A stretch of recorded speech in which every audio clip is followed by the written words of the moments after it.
All right, I call this meeting to order. Please rise and join us in the pledge.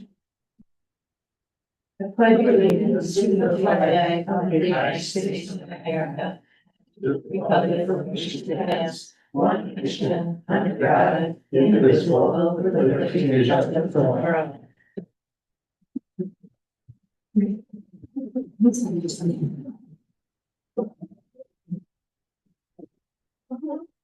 All right, let the roll call show all board members are present except for Eric Minks. And then we will move on to the student showcase. Cave art. All right.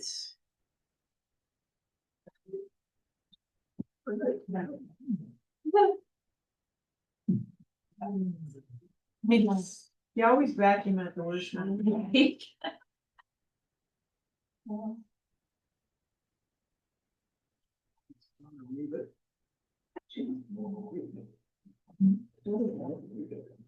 right, Thank you.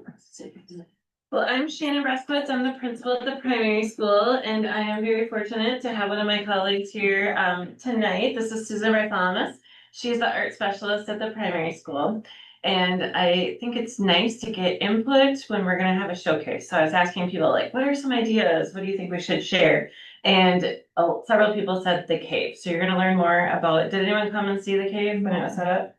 no. Okay, so you'll see lots of pictures. So teachers were able to submit pictures. So I tried to get at least one picture from each classroom that's submitted. But Susan's going to be doing the presenting because it's her idea. You're right. Okay. All right. So, yeah, so where the cave idea came from is a lot of years ago when I was at South Elementary. I was talking with a colleague one day and he had gone to a conference, and at the conference they had this like thing put together with two plastic bags, black, and then a fan. And so with the black, what they did is they punctured holes in it and they made like the constellations. Well, as I was talking to him, I started thinking about making a cave, teaching the kids about cave art. So what I do when I put it together is I have black plastic and clear plastic on the other side so I can see the kids as they go in and paint. And so we do science and art together. A lot of times Tom and I will do different projects together, and this was one of them. When I told him about the cave, he started thinking about what could he do to involve the first and second graders. So when he was in college, he went to Lake Hegman, which is up north, and they have pictographs on the walls or on the cliffs up there. And so he actually wrote a book in college, and he read that book to the first and second graders. And then along with that, and then he showed a Native American and Ojibwe elder. And so the Ojibwe elder, he told the people what the pictographs meant. And so then what the students needed to do is they needed to make their own pictographs on animal skin, which is a special kind of paper. So that's how we involve science with art this time. And so what the second graders do is they learn about a cave in France. This is what I did years ago. So I brought it back, only this time, after 15 years, you now have virtual reality. And so the very first one, when they come in, I teach them about the Lascaux Cave in France. And it has the oldest cave art in the world and the largest like bison and stags and deer that are in there. And then there's some handprints on there, positive and negative handprints. And so students, they had to design their own symbol to represent their name. So the first time when they come in, I teach them about the cave. I tell them they have to design a symbol that represents their name. They can't go in there and write, Joe or Susie or whatever. They have to have a picture. And then also in the first class, after they design the symbol for their name, they also have to write a sentence. And this is with second graders. They write a sentence and then they have to make a pictograph for every word that they have. So their sentence is a pictograph as well. And they do have papers from pictographs from other caves. And so we have a couple videos here of kids who were in the cave, so we're gonna show them to you. And when I made the videos in the cave, so the kids could point out and show their design, but there is a fan, so know that it's kind of loud. You can still hear the students, but you can hear the fan too. It kind of gives you a good feel for that.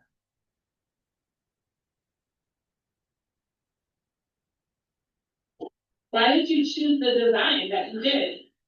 Because R is my initial, and I didn't want to just do it for RD, so I was like R, and then D. I think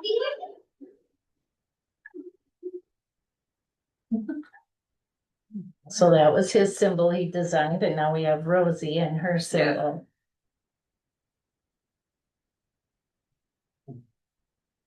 It was also pajama day too, in case you're wondering.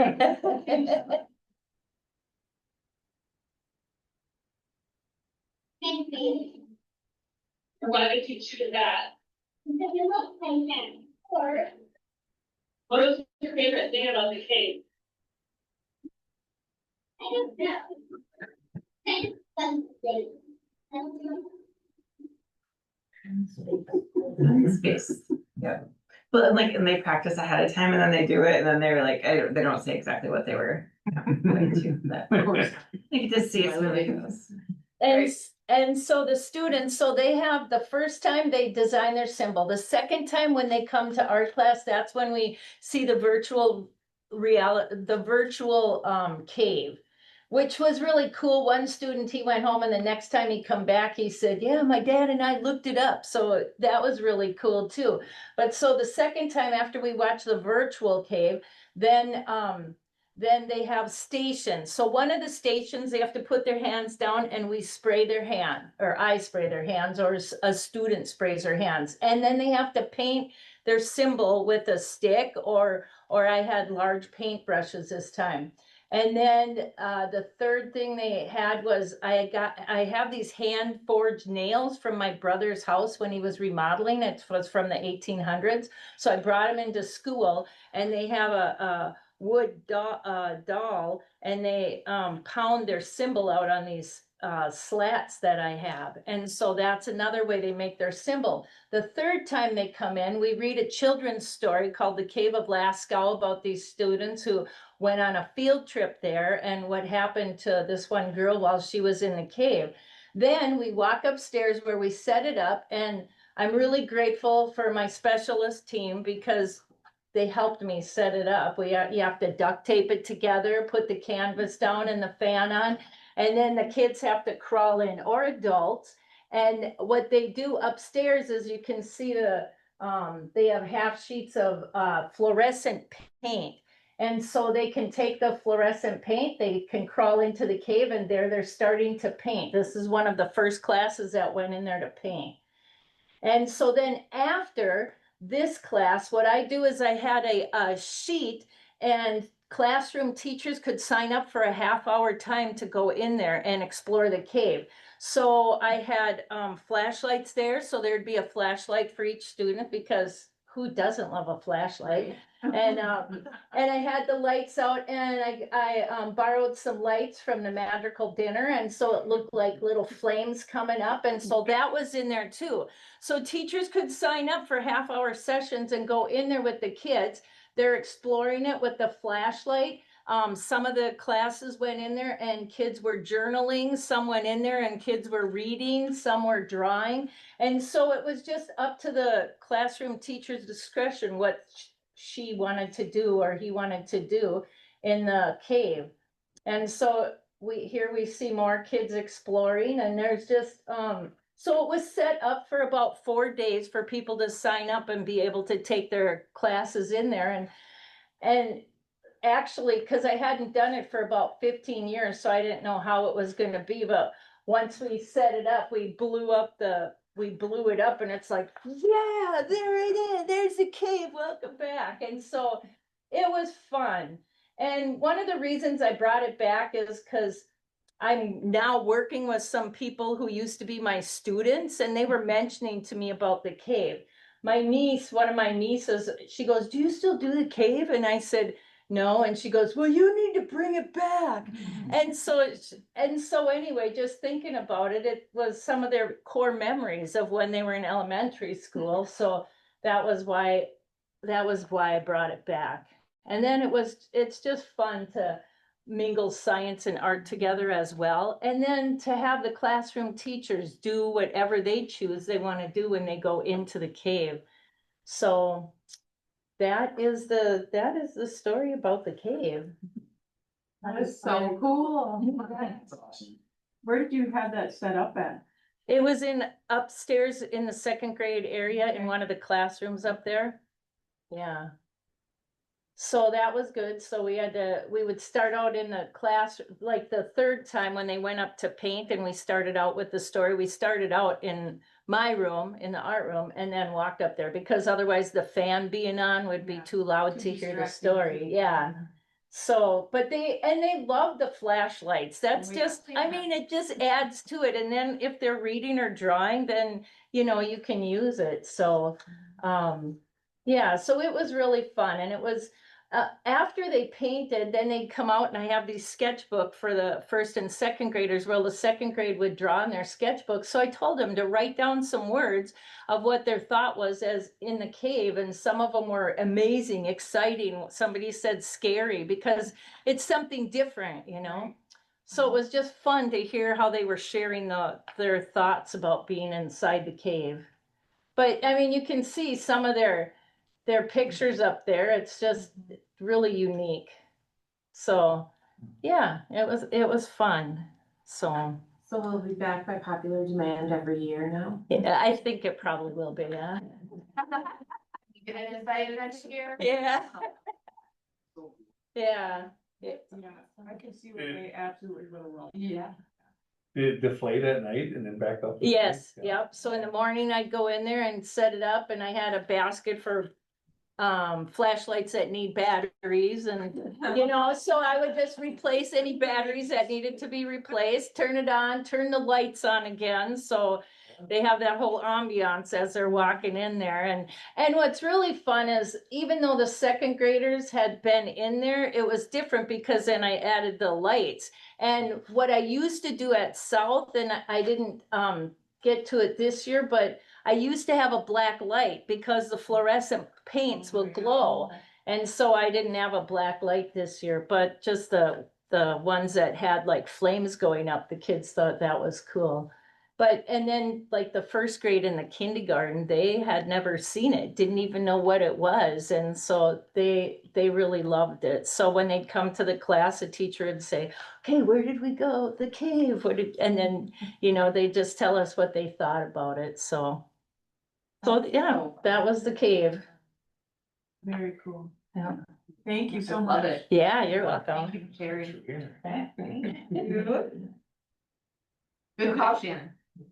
See, so much better listening to her explain it than me. Oh, sorry. I Sorry. may have That was actually the thing. written that as a kid if I had a teacher. Yeah. Yeah. I'm not the collaboration. That's what's on. I know, don't you wanna be in their classes? Like, Yeah. I wanted to make a cave. what is the problem? Yeah. Next year you'll see it. I'll do it. Gosh. All right, citizen comments. I'm assuming that she's. Well, ladies, I did, okay. not this week. We're good. All right. We'll move on to board member committee reports and we'll start with Eric. I just had finance committee before this meeting. And I think that was it, Scott. I had a community meeting on the referendum Monday last week. Agenda planning, I had a meeting with, Jen from Resource Training and Solutions. And, attended a community meeting as well. Melissa. Community meeting, finance, and then the staff meeting on Friday. I did digitally, virtually, virtually, it's the same. I'm 90, it's fine. Jen. So the community meeting and then, Pat and I met this week. Enjoyed it, so. Don't create it. All right, I also attended the community meeting, and agenda planning and finance. So we will move on to student council report. So Megan's not here today because she's sick, so I'm gonna read her parts and mine. So for the pre-K and early education, preschool information night, where you can learn about programs, meet teachers, and get all your questions answered, is on March 16th. Spring family night, which they'll have games, activities, and fun for the whole family. For the primary school, PJ Day was yesterday, and today was Hat Day for the middle school as well. World Down Syndrome Awareness Day, March 20th, rock your socks and wear blue and yellow. For the intermediate, on the Tiger Pride News that students watch every morning, they're learning about safety, which comes from the letter S in Tiger Stripes. For the middle school, yesterday was PJ Day. Oh, I already said that. Tunes and Treats is going on right now. For the high school, FFA week was last week. Robotics Day is Thursday. Laura Cole got 9th at state for wrestling, and various boys placed in swimming at state. Varsity band has a contest today, and the band blast is on Thursday for the high school, March 27th. All right, thank you. We'll move on to superintendent report, Pat. Yeah, again, busy couple weeks with different meetings and so on, so I'll kind of go through those and just kind of what's been happening at them. First off, we're in our Try-2 here this week, and as a former teacher and even building administrator, getting through Try-2 is always kind of be the hardest one. It's kind of the doldrums of the winter, and you got breaks in there, and so to get through Try-2, everybody starts seeing the light at the end of the tunnel and gets excited. So to get through that, that's awesome. So kudos to everybody. Had a Run River Executive Council meeting, and there we talked a little bit about there's a new level 4 building going up in Black, and they had all the plans, and they're starting to break ground and do all that. So that's come along. I think they hope to have it open by the fall, so that should be good. Yeah. So the Run River put together a document that shows all the sped numbers for every district in the Run River, and we had quite a lengthy conversation about how the percentages of sped students being identified, it keeps going up and up and up. I think the average was right around 22 to 24% of our students now, which is starting to be a high percentage. So a lot of our conversation was, one, how are we identifying? Are we over identifying? And then two, do we ever exit out of the program? And what does that look like? And how do the kid no longer need support? How do we help them exit out of the sped program? So good conversation there. With their new building, Malacca's partnering with them to do a school resource officer, and that'll be just about, I think it's not even probably 20% of the time will be at the level 4 program, where the other 4 days a week they'll split it up or whatever. So I will be at Malacca. All right, internally, we had our Minnesota MTSS kind of wrap up of our training. We've had training once a month all year so far. The last part is really about setting up the structure moving forward. And then more importantly, for me, I know it was really more importantly for me, what is the expectation, whether it's at our PLCs or our meetings and so on, what should be happening there so that the learning and the impact for learning is happening in the classroom. So a lot of data review, and then what happens after that, and how do you work with each other to help move each other along and help support every student. So a lot of those expectations have been set up, and now it's a matter of just putting them in place and doing the work. Following my monthly chamber leadership, I had that leadership series was last week, so that was good. And we worked pretty hard last week on getting about, I should say about a week and a half ago, getting invites to a community meeting to talk about where do we go next with our referendum, and just try to get those that support our school, what's their thoughts. And I think we invited about 130 people, and we're hoping for, at least I was hoping for 20 to 40, and we had over 100 people there, so. Really great turnout, great conversations, and some really good energy about supporting our school, so hopefully that transpires to good things for us. Continue to have our kind of regular meetings, or admin meetings, or we have an executive team meeting between the three of us and Jessica. We did have a monthly crisis meeting today, and that was good to kind of talk about enhancements. One of the things you might see when driving around the building here in the next month is all of our room numbers will have an exterior sign up in the corner, that so when EMTs come, they know exactly where that room is, and they don't have to go searching for it from the outside. There's many more enhancements to come, but we're still working on making sure they're all flushed out before we bring them forward. Continue to have just wrapping up kind of the administrative goals meeting, so all of our administrators have their goals and what they're working on for this year, so those have been really good. The three of us had a pretty good budget meeting, which we kind of reviewed with the finance team tonight, and now we know kind of the direction to go there. Michelle and myself and Emily met and talked about where do we want to have early voting stations, and I know let's see, your mom, stepmom Lisa is willing to do it again, and then we're looking at some later times on Wednesday, because some of the complaints were you're done at 4 and I don't get out of work till 5. Yeah. So we have once a week, we'll have later till Wednesday, early voting. And then we've looked at some target dates. Two of the ones that for sure are the first day of early voting is March 27th. And that's when we have the what do we call it? Band blast. Band blast. And so we're looking at setting up there for early voting. And then there wasn't a lot of school activities, that we can really get to for early voting, but the one that looked promising was what are we calling this one now? The family fun. Yes. Oh, Ran by the early. It's on a Saturday. Yeah, it's Saturday Yes. morning, Oh, that's out of primary on the early 25th of April. And so we'll set up there, and we're looking at doing some fun things there to promote people to vote. So hopefully that'll work.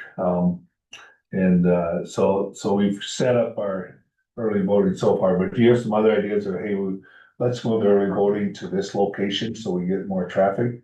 We've talked about Mark Park somehow, but I don't know how we pull that off, but if there's some ways and other ways that you're creatively thinking, Grand March. Yeah, prom. Grand March is when all the parents. Doesn't it close then though, cause isn't the May voting 2nd. March? It's May 2nd It's as May. well. But isn't the voting March? No. May 12th. May 12th. We can still do early voting up to the day before. Oh. I thought it was like a week or two. Yeah. Did you get that one? Yeah. May 12th? Or May 2nd? That can May be 2nd. busy.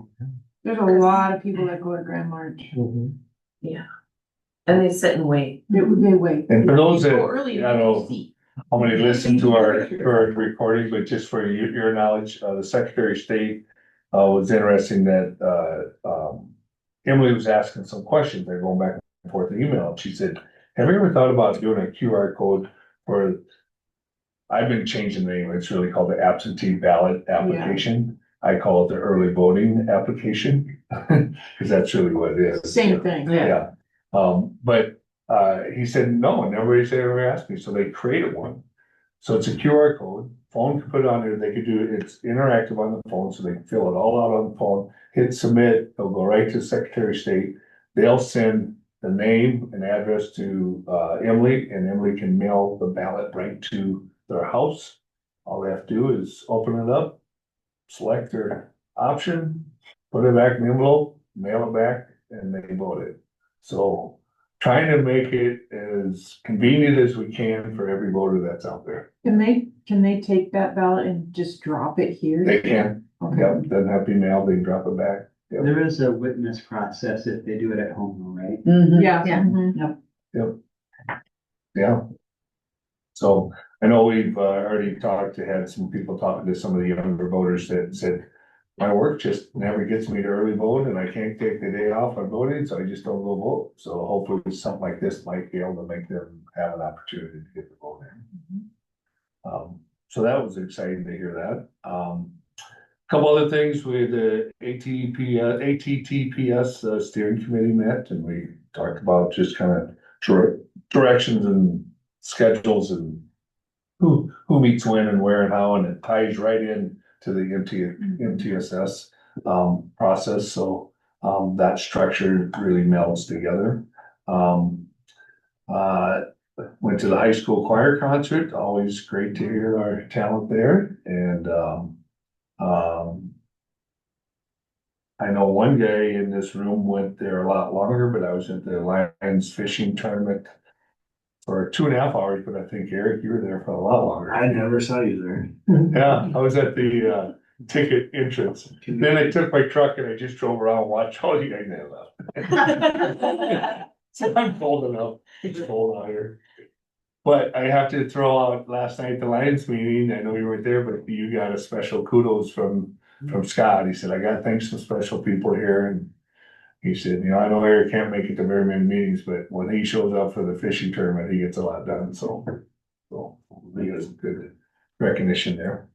Other things happening, some of you may or may not be aware of this, but we're kind of down one coordinator at our special education department. When we hired Lana, we also Rum River hired another kind of co-leader to be with her. And that one, for one reason or other, is no longer with us, and we couldn't find anybody mid-year. So we're looking at Jason and I were meeting with the department and just said, okay, what does it look like for next year? So we're trying to plan that out so we can make that so that they have all the support they need. And that kind of came out of the audit when they did the sped audit that there needs to be more support from the leadership team. And I think I told you this last time, but I've started to do building visits once a week, try to get to 2 buildings each week and then meet with the kids and hear their stories. So it's been kind of fun. Continue to do that. So I get a report. yeah, awesome. We had a Tiger Community Connections meeting. The biggest thing they have coming up is the career crawl, which is coming up. That's for 10th graders. Yeah, for 10th graders, doing it with 13th. students this year. Yeah. I think, great. The 13th, yeah, March 13th, so a week from Friday. So that's happening and it's all organized and here we go. So get those kids that experience. Had the agenda planning with Deb and Don. And we talked a little bit at finance, but the inclusive playground, there's some really good traction going right now with the potential pretty good shot in the arm for money coming in from the Lions. So one of the Lions members and myself met with the inclusive playground kind of members, and we talked about the grant that would need to be written and how it needs to be written. And it's looking pretty promising, but we'll know more here. The deadlines to get everything in is in March, but we really won't know anything until August if they get it. But if it does, it's a grant for 150,000. Plus the Lions looking at putting another 75,000 to match the 75,000 that's already raised. So that you have to have matching money to the grant. So we have to show we have 150 first. So that the Lions would give you, and it's it's a huge regional Lions that offers this grant. So it's pretty awesome that the Lions is stepping up this big for the inclusive playground. And then on Friday last week, I had the SAFRC meeting, and I was told by the table I was sitting there, about time somebody asked them a question about equity in here, because everything was just about everything that's happening at the Capitol. Nothing was about, are you doing anything bring equity to the districts and. So I had finally had to ask the one Last guy. representative and he didn't have an answer for me, did he? I said, Well, that's the whole purpose of that organization. right, He didn't have a whole lot of And that's answers a- in general. It's yeah, Ken from Bram was at my table with Pat, thanks for asking that question. We sat here for over an hour and a half and we haven't talked about equity of anything yet. there's so much information, like, Right, it's an overload. Right. I mean, for me, I guess. it is kind of overloaded and, but I didn't like the representative's answer. He just said, well, quite honestly, nobody's talking about equity down at the Capitol.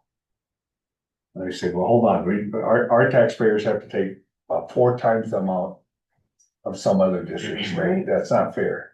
So, we're trying to get 50 million, but somebody else could get 200 million for the same Well, he was amount of like taxation. late or something. He wasn't real worried about not having. Yeah, you wasn't worried about it, right? Yeah, so that's my report.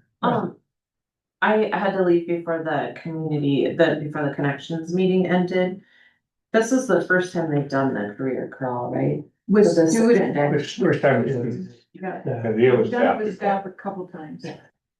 So do we have somebody that's capturing the day? I mean, cause this could be, So we have 2 photographers going out, yeah, Kim's gonna be one of them, and then, I think Heather's. Laurel. Oh, and then Laurel's doing I it? thought I Laurel. think she do She's the the bell. bell ringing, that's right. Yeah, I mean, as long as the people that are capturing the day don't have 15 other assignments. No, I think that's all their duty is, they go out and take pictures that day. I mean, it sounds like a really unique opportunity, and if it is as successful as it sounds like it's going to be Right. for all the planning and the relationship with the community, it is really just something to be proud of, and that there really should be some community sharing of it after. Mhm. Maybe. As I look again. I already have an invite. Good. But, just as we're recruiting students and the opportunities that the high school offers. Yeah, no, exactly right. I mean, I came from a high school today that has a fishery. And I was like, seriously? They have, Make their own food. they grow their own trout. Wow. So, but it's unique. to Well, let's this. slow down on What's We had unique some, to it's this? not the science, it was great. Yeah. Yeah, so it's kind of making your mark. Mm-hmm. Well, that's great. Any other questions for Pat or comments? Thanks. We will move on then to item number 7, approve the agenda. Is there a motion to approve the agenda as presented? So move. Motion's been made by Melissa. Is there a second? Second. Second by Eric Stramberg. Any comments or questions on the agenda? Hearing none, all in favor say aye. Aye. Opposed? All right, agenda is approved. Item number 8, discuss and act on previous board meeting minutes. Is there a motion to approve those minutes as presented? So moved. Motion made by Don. Is there a second? Second. Second by Eric Stramberg. Any comments or questions on the minutes? Hearing none, all in favor say aye. Aye. Opposed? All right, minutes are approved. Item number 9, consent agenda. Is there a motion to approve the consent agenda as presented? Motion made by Jen. Is there a second? Second. Second by Melissa. Any comments or questions on the consent agenda? Hearing none, all in favor say aye. Aye. Opposed? All right, consent agenda is approved. We have one information item, first reading of policies. Anybody want to speak to that? Looks great. Basically, this is, just pretty much reviewed and a couple that needed MSBA, pretty standard. Yeah. Was there, did 498 on the sub rate go to finance? We talked about it tonight. Yep. So Yes, it's we good. did. Yep, it's good to go. Any other questions on those? Otherwise, we will move on, and have that second reading in the middle of March then. All right, we have a couple action items. So our first one is the revised, budget Number 2.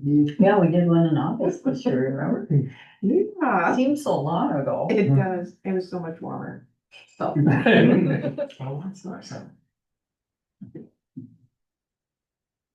All right. This was presented last time around too.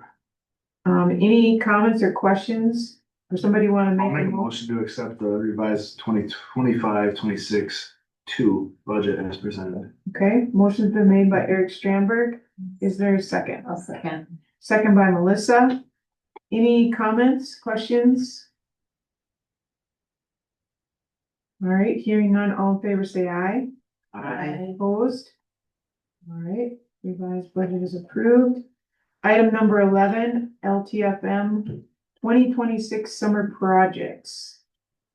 These were all the projects that Jason had kindly presented to us because We got still shut could back. not.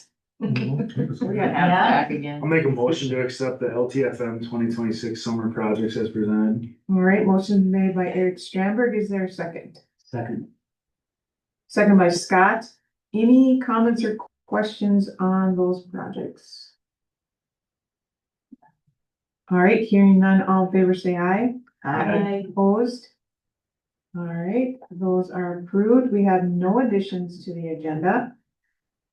So is there a motion to adjourn? So moved. Motion's been made by Melissa. Is there a second? Second.